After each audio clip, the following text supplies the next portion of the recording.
The strong ones who knows their God understand that these strong ones shall be sent throughout the earth on kingdom exploits during the reign of an Antichrist regime, exactly as all the previous chosen called out role players throughout the entire Bible, because God is a God of pattern. And God's people in the midst of crisis, like with Esther and Moses and Joshua and Caleb and David and Goliath, and at the Red Sea, and so we can carry on and on, all the Joshua led wars in the book of Judges, the kings and kingdoms that got taken down, were all patterns. They all went through their tribulation, time of trouble and shaking and distress, but God kept them and preserved them through it all. God is a God of pattern. The Father took me through all those crises in one split second, and He shows all the crisis moments throughout Scripture, and He said to me, I am the same God and I'm for you. Daniel 11, and he, the Antichrist, will corrupt by flattery those who do evil against the covenant.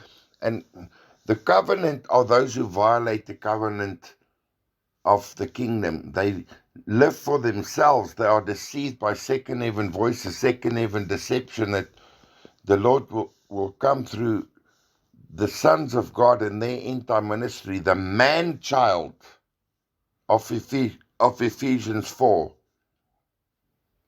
the unity of the saints unto the measure of the full stature of the man, Christ Jesus, the full stature of Christ, the purpose of the man-child, forerunner, first fruit sons of God, who are first brought to maturity during these end times, in the time of the harvest, the first fruits, who shall lead the rest of the harvest to God's mountain, because there's a sifting coming upon the nations, and many violate the covenant.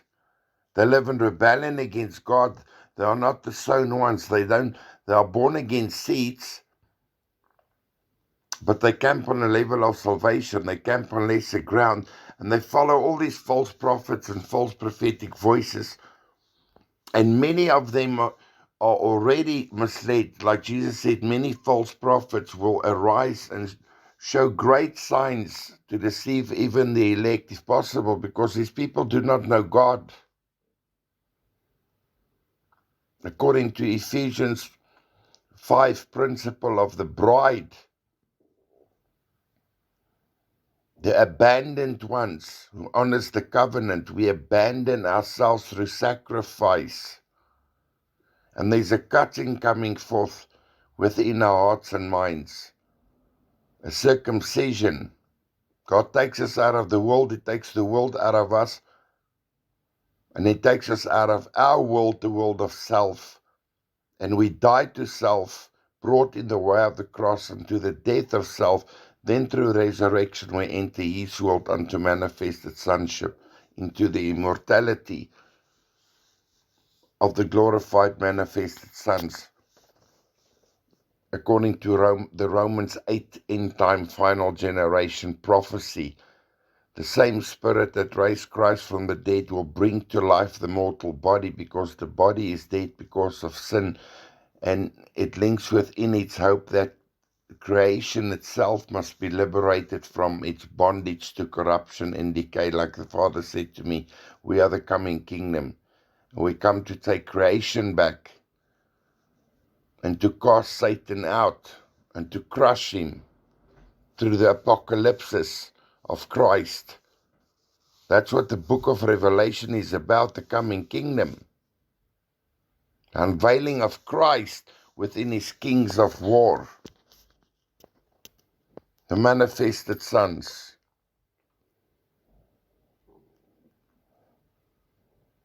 And those who violate the covenant by living for themselves. Their mind are on earthly things, and they are deceived by intellectualism.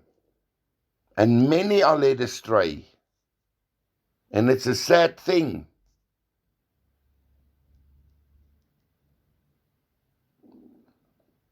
Then I consider these false prophets doing great signs and wonders, but the second heaven warlocks, merchants of the gospel, building their own external Babylonian church system, kingdoms, fleshly kingdoms under false dominion ruled by the Jezebel spirit.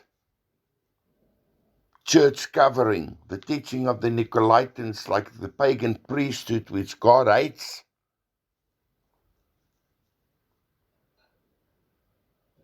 The Babylonian systems that God will come to judge through the prophecy of Daniel, which coincides with the burden concerning Babylon as laid out in Isaiah 13. And also in Jeremiah 51, if you go read it, it's an end-time prophetic pattern on the judgment on Babylon. Very powerful principles and revelation to consider.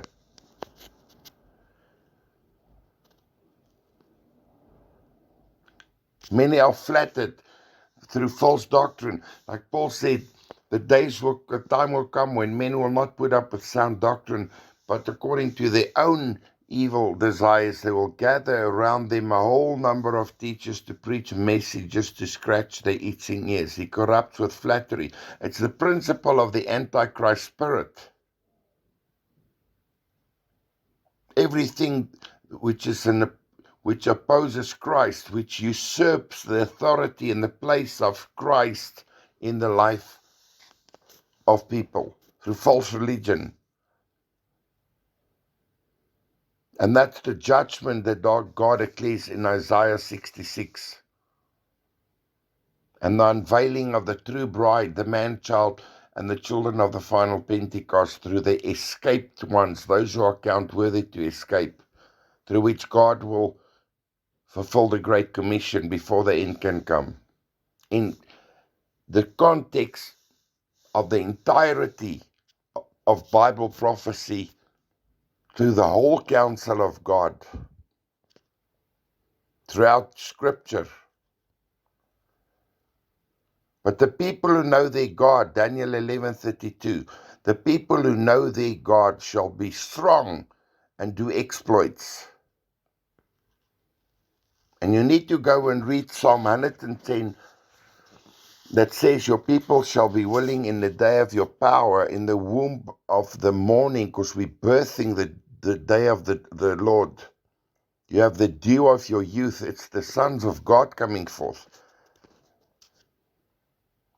The bridal sons of God in holy adorning, because the bride made herself ready. And the strong people who are cleansed by fire in Joel 2, the fire walkers. Before them a fire devours, behind them a flame burns. Because we walk with God in the midst of the fire, the fiery ones, the burning ones, the awakened ones. Like the Father said to me, my fire shall fall where the sacrifice was made. Because there's a challenge coming with the Baal prophets and the true prophets of God in the spirit of Elijah.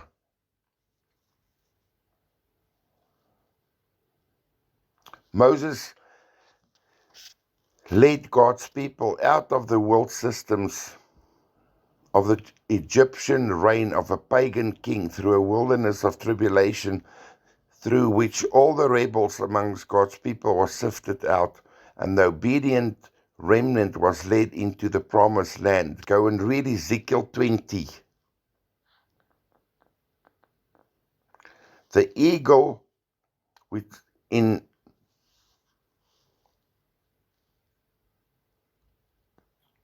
Exodus 19 signifies the prophetic voice and guidance of God was his means to bring his people to himself, and again there shall be a final great exodus through the wilderness of tribulation, through the spirit of prophecy. The eagle watchman, sent forth in the time of Jacob's trouble to lead the people to the mountain of God, like he used Moses, a Moses company coming forth. Revelation 12, verse 13, and when the dragon saw that he was cast down to the earth, he persecuted the woman who had brought forth the man-child. And 2 wings of a great eagle were given to the woman, so that she might fly to a place in the wilderness. And this is the wilderness of tribulation, where she is nourished for a time and times and half a time from the face of the serpent. And we, the 400 sons, are busy preparing these Goshen cities.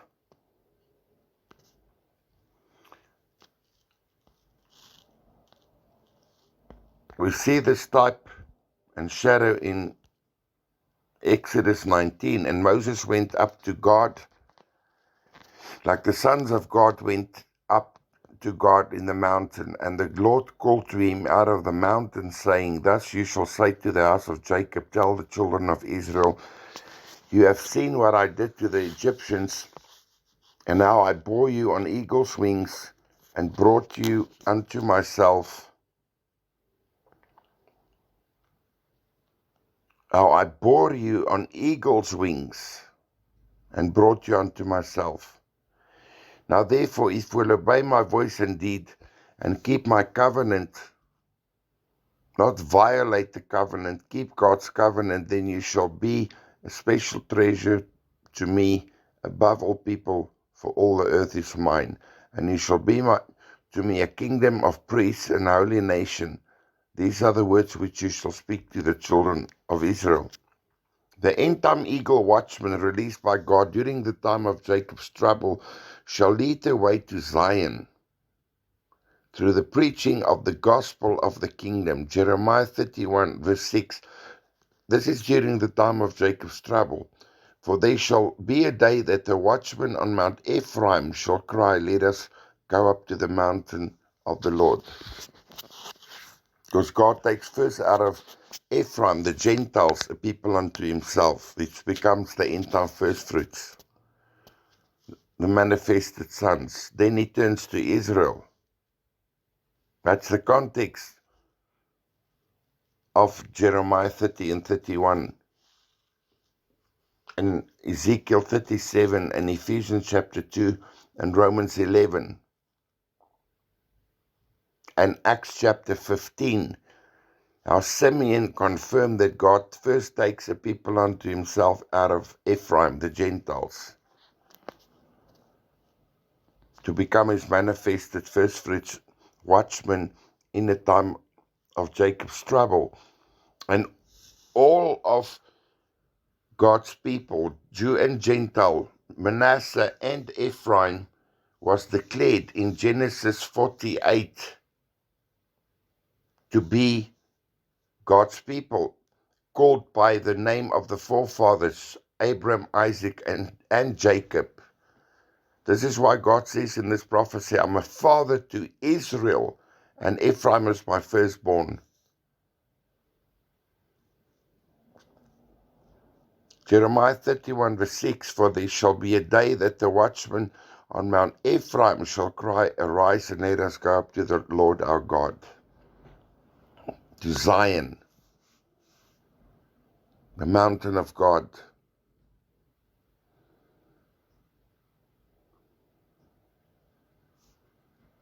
Then he talks about the scattering. Hear the word of the Lord, O nations, and declare it in the isles afar off, and say, You scattered Israel will gather him and keep him as a shepherd keeps his flock. The scattering through the shaking of the nations, which causes tribulation throughout the earth, is prophesied in Isaiah 24. Behold, the Lord makes the earth empty and makes it waste, and turns it upside down and scatters its inhabitants. It's the sifting of nations through the tribulum principle, which is the tribulation, the threshing of the nations to bring forth the end time harvest. And as it is with the people, so it shall be with the priest. As with the slave, so with the master. As with the handmaid, so it is with the mistress. As with the buyer, so with the seller. As with the lender, so with the borrower. As with the creditor, so with the debtor. The earth shall be completely laid waste and utterly stripped, for the Lord has spoken this word. The earth mourns and languishes, the world withers and languishes, the proud people of the earth wither. And the earth is defiled under the people, because they have transgressed the laws and changed the ordinance and have broken the everlasting covenant, because they live in rebellion against God. Therefore the curse has devoured the earth, and they who dwell in it are desolate. Therefore the people of the earth are burnt, and few men are left. Because the day comes burning like an oven, is a sifting taking place, and a remnant will come forth.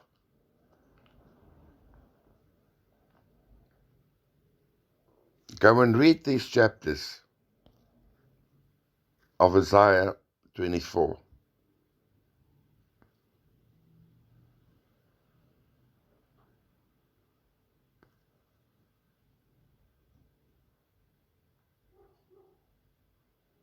The earth is broken, yea, broken down. The earth is crumbling, yea, crumbling to pieces. The earth is tottering, yea, tottering like a drunkard. The earth is staggering, yea, staggering, and it rocks to and fro like a tree or a hut, and its transgression are heavy upon it, and it shall fall not to rise again. And this is the judgment in the valley of Jehoshaphat, where it says, during the time of the harvest, the vats are overflowing, because their iniquity is great. Because they are unrepented, they are iniquitous people. And then, as in Revelations 12, we are taking over the heavens, and Satan and his princes shall be judged. And verse 21 of Isaiah 24, and it shall come to pass in that day, the Lord shall punish the host of the high ones that are on high, and the kings of the earth upon the earth. Because these kings on the earth are ruled by Satan and his princes, which opposes the coming kingdom. And they shall be gathered as prisoners are gathered in a dungeon, and they shall be shut up in the prison, and after many days they shall be punished. Then the moon shall be confounded, which declares the end of the tribulation, and the sun shall be ashamed, for the Lord of hosts shall reign in Mount Zion, in Jerusalem, and gloriously before his elders, because we are the coming kingdom. If you compare Matthew 24 and Isaiah 24, you'll see that it's the time of tribulation, and the gospel of the kingdom shall be preached throughout the earth before the end. And notice the prophetic sign given in verse 23 of Isaiah 24, which declares the end of the tribulation shakings. The sign in the sun and the moon and the stars, like Jesus said in Matthew 24. For then there shall be great tribulation, such as not been from the beginning of the world until this time, nor never shall be again. For as the light of day which comes forth from the east shines as far as the west, so shall be the coming of the Son of Man be. Wherever the body is gathered, there the eagles will be gathered. And the Lord opened this to me in an open vision. He's speaking of the eagle sons of God, the spirit of prophecy where the true body of Christ will be gathered.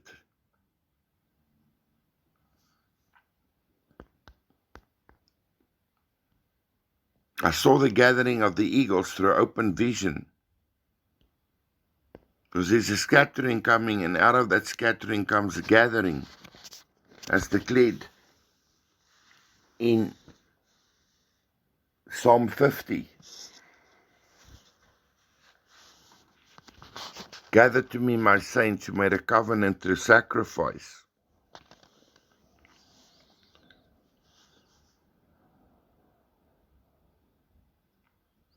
Also notice, during the midst of the scattering of the nations, as prophesied in Isaiah 25, that God sets a feast of great joy and festive celebration in the mountain of his holy habitation to feed the people from the bounty of the king's table. Because there's many of us who have a forerunner Joseph type assignment, through which God again will preserve a generation through a wilderness of tribulation. We are called to build Goshen cities, cities of refuge. Like Jesus said, it will be at the time of his coming like Lot, who fled to cities of refuge, yet he went through his tribulation, but he was kept and preserved by God through it all.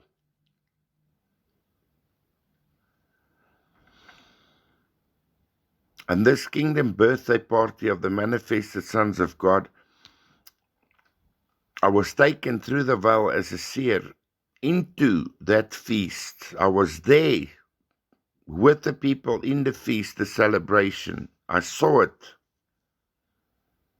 This is the purpose of being a seer, to speak and declare to a generation and teach God's people by revelation of the Spirit.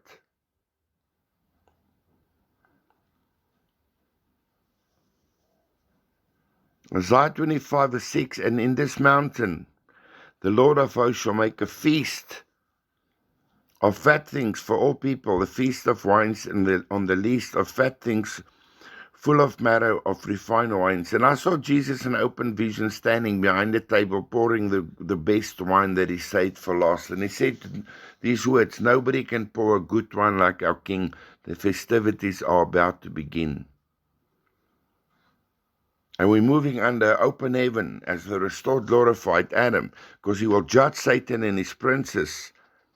And during the time of the tribulation, they will be cast to the earth and operate in the earth to gather the nations unto Armageddon. It's the clash of kingdoms through a final war. And he will destroy in this mountain the face of the covering which covers all people, and the veil that is woven over all nations.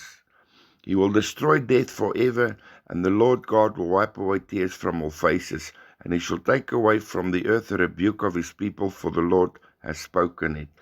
And one shall say in that day, lo, this is our God, we have waited for him. He will save us. This is the Lord, we have waited for him. It's like this goes into Isaiah 26, also the time of the tribulation, that says, in the way of your judgments we have waited for you. We will be glad and rejoice in his salvation, for the hand of the Lord shall rest in his mountain, the coming kingdom, the threshing kingdom. And Moab, which speaks prophetically of all the nations which opposes God, shall be trampled under him, as straw is trampled in the dung pit. The trampling of Moab speaks of the coming kingdom as the day of the Lord unfolds upon this generation, and it coincides with Malachi 4. Behold, the day is coming, burning like a consuming oven, and all the proud and every doer of wickedness shall be stubble, and the day that comes shall burn them up, says the Lord of hosts, and will leave them neither root nor branch.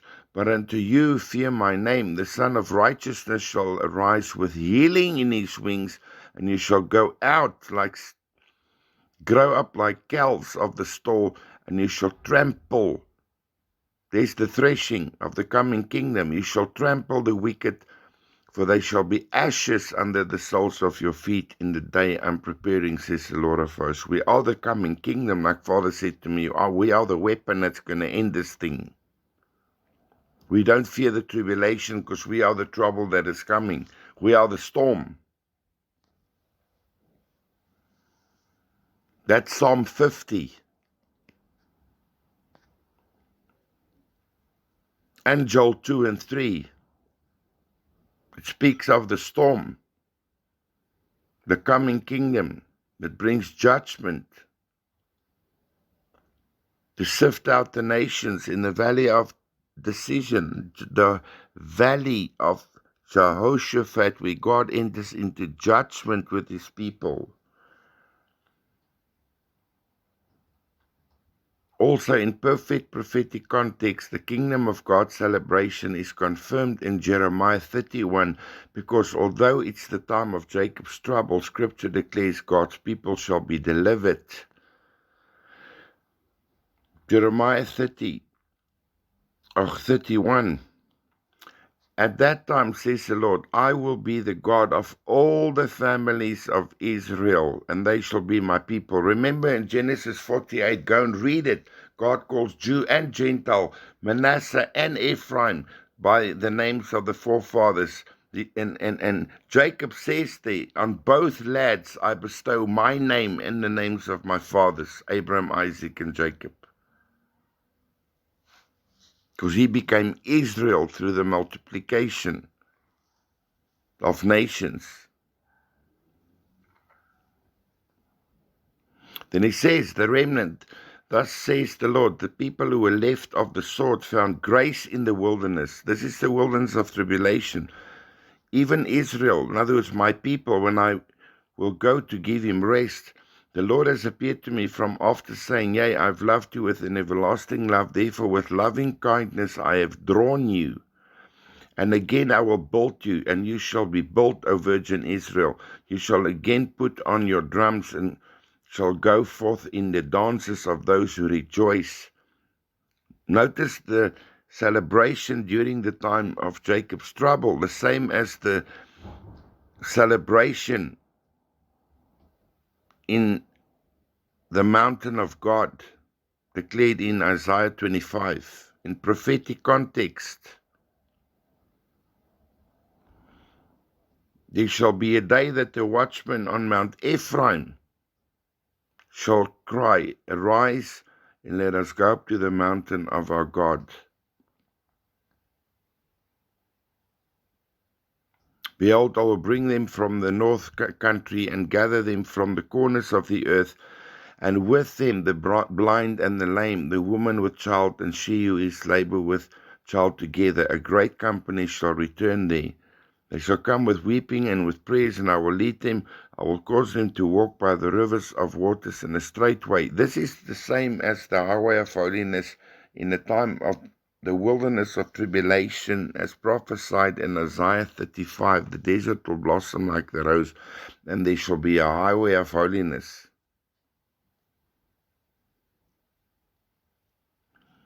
He who scatters Israel will gather him. You see, out of the scattering comes a gathering. As a shepherd keeps his flock.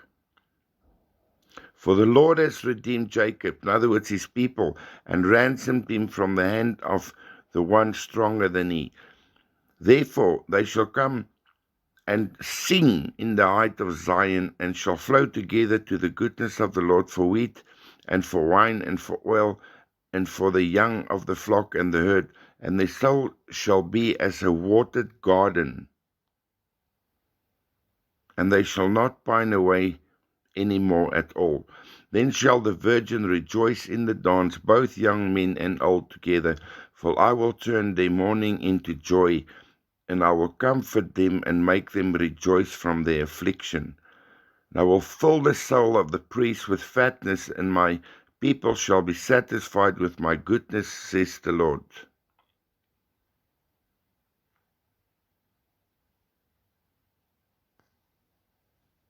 There is hope for your future, verse 17.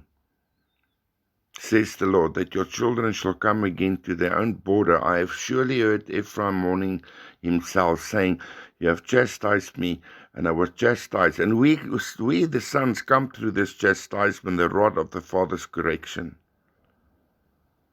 to bring us unto himself, to come forth as his firstborn.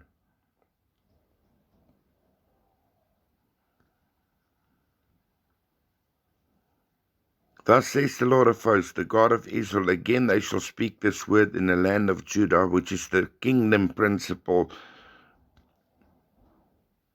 the royal tribe, Lion of Judah. Judah means praise, becoming a praise unto God. This is in context with the prophecy made in Genesis 49. Judah, you are he whom your brother shall praise. Your hand shall be on the necks of your enemy. And it talks about Jesus coming, Messiah, until Shiloh comes, and to him, capital, shall be the gathering of the people. Through the scattering shall come a gathering, because he's coming for his harvest, before he can raise them up at the last day of his coming. Like he said 4 times in John chapter 6, I will raise them up at the last day. Jeremiah 31 verse 23. Again they shall speak this word in the land of Judah and in its cities, and I shall bring them back from their captivity. The Lord bless you, inhabitants of righteousness and mountain of holiness.